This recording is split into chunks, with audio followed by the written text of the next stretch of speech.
बेरिया की बेर तो है बरजे कन्हैया होना। बेटा दूरी खेलन जिनी जइहा होना। बेटा दूरी खेलन जिनी जइहा होना। ओही वृंदावनवा में चांचल चिरैया होना। रामा लिहाई तोहा का फसाई होना। बेटा लिहाई तोहा का फसाई होना। दे तू ना मोरी माई मुट्ठी भर दनमा होना। माई बन बीचे देबै छितराई होना। माता बन बीचे देबै छितराई होना। दनवा चूनन आई है चांचल चिरैया होना। रामा पिजरा में लेबै फसाई होना।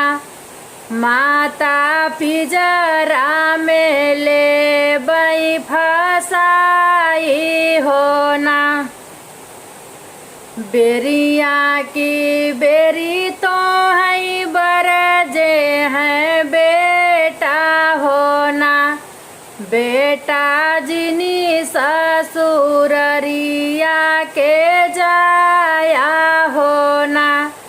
बेटा जिनी ससुररिया के जाया होना।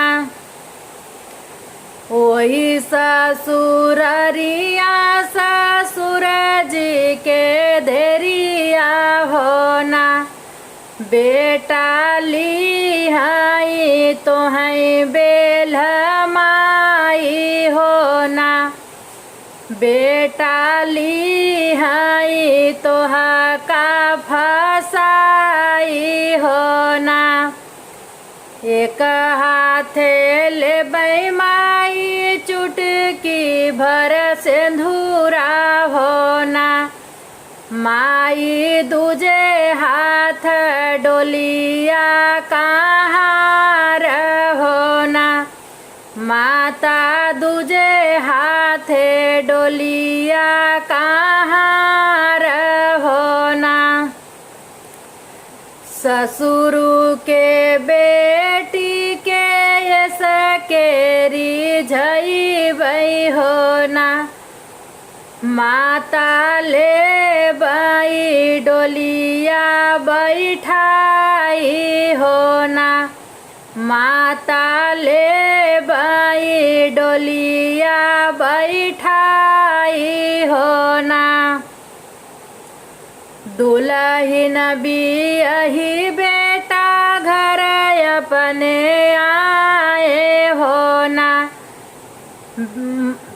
दुल्हन बियाही बेटा घर अपने आए होना। रामा मैया जे परिछै लीलार होना।